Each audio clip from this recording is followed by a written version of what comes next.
এক সকালে কিছু প্রাণী ছুটি কাটাতে নিউ ইয়র্ক সিটির ফ্লাইট ধরল। কিভাবে সম্ভব হল জিজ্ঞেস করবেন না। বলা যায়, পাইলট একদিন সিংহকে একটা বড় উপকার করেছিল। সিংহ বলছে, আহো নিউ ইয়র্ক সিটি আসলেই কংক্রিটের জঙ্গল। অবশেষে এমন একটা জঙ্গল পেলাম যেখানে আমাকে সম্মান করবে। বাঁদর বলছে, কিন্তু লিও, এখানে তো কোনো গাছ নেই, আমি কোথা থেকে দোল খাব? পেঙ্গুইন বলছে, আরে এত গরম কেন? সিনেমাতে তো দেখেছি নিউ ইয়র্ক বরফে ঢাকা থাকে। পেঁচা বলছে, দীর্ঘশ্বাস ওটা আলাস্কা, বুদ্ধুরাম। হাতি বলছে, বন্ধুরা, খাবার কোথায়? আমি কিন্তু পিৎজা খেতে এসেছি। তারপর প্রাণীরা টাইমস স্কয়ারে ঢুকে বিশাল বিলবোর্ডগুলোর দিকে তাকিয়ে থাকে। বাঁদর বলছে, ওহো, বিশাল কলা স্ক্রিনে। সিংহ বলছে, ওটা সুদি বিজ্ঞাপন, বোকার মতো কথা বলিস না। পেঙ্গুইন বলছে, সবাই আমাদের দিকে তাকাচ্ছে কেন? প্রতিদিন কি এরা প্রাণী দেখে না? পেঁচা বলছে, ম্যানহাটনের মাঝখানে নয়। হাতি বলছে, হাঁচি দিয়ে হটডগ কার্ট উড়িয়ে দেয় উপস। ফ্রি হটডগ সবার জন্য।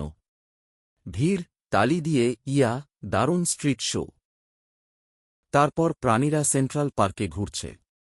সিংহ বলছে, অবশেষে কিছু সবুজ ঘাস পেলাম। বাঁদর বলছে, ল্যাম্পপোস্টে দোল খাচ্ছে, উই, তাও গাছের মতো লাগছে না। পেঙ্গুইন বলছে, আইসক্রিম কার্টের ওপর বসে, এখন থেকে এটা আমার এলাকা। পেঁচা বলছে, আমাদের মিশে থাকতে হবে, ঝামেলা করা যাবে না।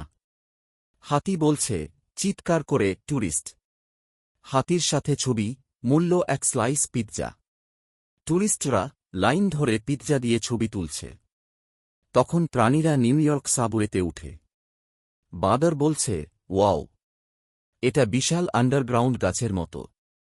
সিংহ বলছে, গন্ধ সেই রকম। পেঙ্গুইন বলছে, ফ্লোরে স্লাইড করছে, উই, ফ্রি আইস স্লাইড। হাতি দরজায় আটকে যায়, আহারে, একটু সাহায্য করো। পেঁচা বলছে, এই শহর হাতিদের জন্য বানানো হয়নি। ঘোষক, সতর্কতা, দয়া করে সাবওয়েতে হাতি নিয়ে প্রবেশ করবেন না। ভিড়, হাসি আর ভিডিও করছে। তারপর প্রাণীরা এম্পায়ার স্টেট বিল্ডিংয়ে উঠে, কিং কংয়ের মতো। বাঁদর বলছে, দেখো, আমি নতুন কিং কং।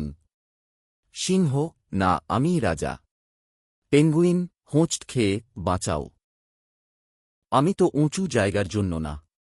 হাতি বলছে, বন্ধুরা, আমার মনে হচ্ছে এই বিল্ডিং আমার ওজন সহ্য করবে না, কড় কড় শব্দ হয়। পেঁচা, আমরা কালকেই নিউজে থাকব।